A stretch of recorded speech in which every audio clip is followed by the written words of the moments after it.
नमस्कार दोस्तों, short term trend की सीरीज के पहले वीडियो में आपका स्वागत है। इस प्लेलिस्ट में या इस सीरीज में मैं आप लोगों को शॉर्ट टर्म टारगेट्स के कुछ स्टॉक बताता चलूँगा, ठीक है? जिससे कि आप लोगों को सहायता रहेगी कि हफ्ते, 2 हफ्ते, 4 हफ्ते, महीने भर के जो टारगेट्स होते हैं, जो ट्रेंड्स होते हैं, वो भी हम लोग डिस्कस करेंगे इसमें।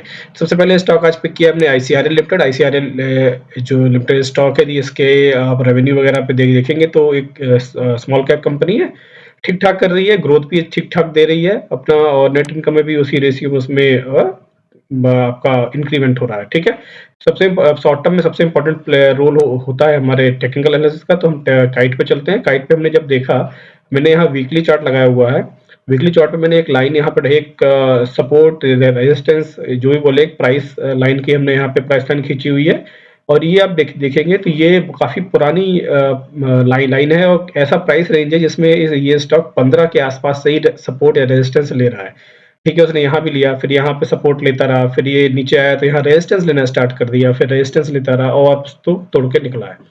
ठीक है, अब देखेंगे इसने इस लाइन को पहली बार ब्रेक करने का जब प्रयास किया था, तो कितनी तेजी से ये वॉल्यूम यहाँ लेके आया था, और फिर उसी के नीचे ट्रेड करता हुआ ऊपर धीरे-धीरे स्लोली उसको ब्रेक किया। और इस तरह के जो सेटअप होते हैं ना, आप हमेशा याद रखिए, किसी भी ट्रेंड लाइन को 2-3 तरह से प्राइस तोड़ सकता है। एक तो स्पीड से बहुत तेजी से बहुत हाई वॉल्यूम के साथ तोड़ देता है, वो होता है।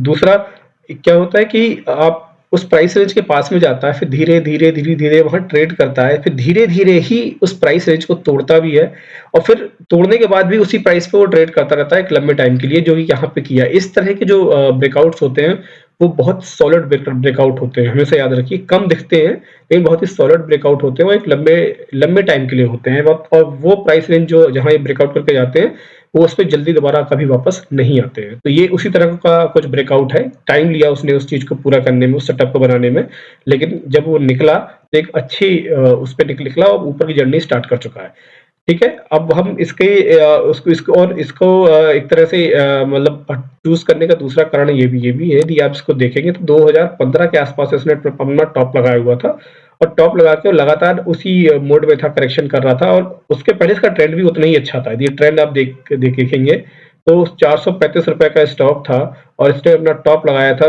4800 5000 का करीबन उसने अपना टॉप लगा दिया था। तो इतनी बड़ी रैली, मतलब ह्यूज रैली, करीबन 10 गुना उसने अपने स्टॉक को कर दिया था, स्टॉक प्राइस को इतना कमा के दिया अपने इन्वेस्टर्स को। फिर उसमें करेक्शन बनता भी था, और करेक्शन भी आया, और उसी तरह का आया। जब इतनी बड़ी रैली होती है तो करेक्शन भी उतना ही बड़ा होता है, और तकरीबन 8-7 साल से ये करेक्शन मोड में, 6 साल बोल सकते हैं करेक्शन मोड में था। उसके बाद उसने अपनी रैली लेने का प्रयास शुरू किया है। लास्ट फरवरी से हम बोल सकते हैं स्टार्ट किया उसने, ट्रेंड को स्टार्ट किया। तो अभी निकला नहीं है बहुत दूर, वहीं पर ही है लगभग-लगभग। और इसका शॉर्ट टर्म देखिए, लॉन्ग टर्म तो बहुत कुछ हो सकता है। लॉन्ग टर्म हम तब डिस्कस करेंगे जब हम लॉन्ग टर्म एनालिसिस करेंगे इस स्टॉक की। अभी हम शॉर्ट टर्म डिस्कशन कर रहे हैं।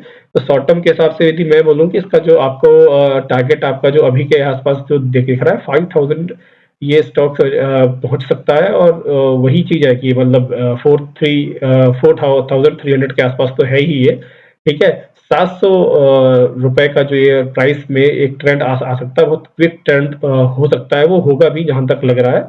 और वो मैक्सिमम 6 महीने या उसमें ये कंप्लीट करने का ट्राई मारेगा कि उस ड्यूरेशन में उस प्राइस रेंज को टच कर ले। तो ये उसका एक तरह से था, मतलब मैंने आप लोगों को ये मुझे दिखा कि ये ट्रेंड आ सकता है। शॉर्ट टर्म में मैंने आपको ये बता रहा हूँ।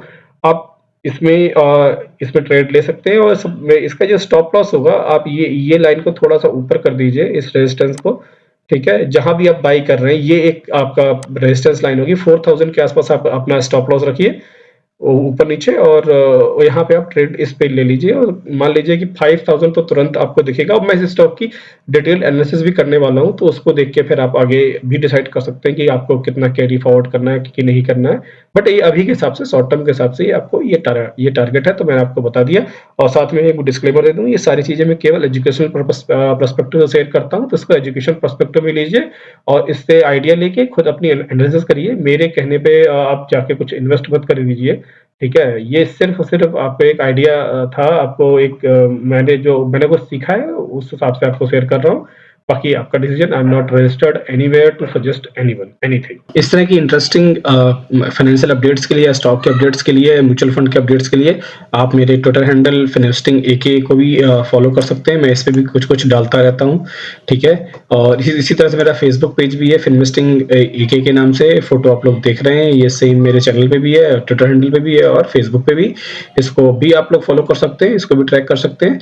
ये आप लोगों की काफ़ी मदद करेगी चीज़ों को अपडेट जल्दी आप तक। वीडियो को अंत तक देखने के लिए आपका बहुत-बहुत धन्यवाद। वीडियो अच्छा लगा हो तो इसको लाइक और शेयर करें और चैनल को सब्सक्राइब करें। Thank you.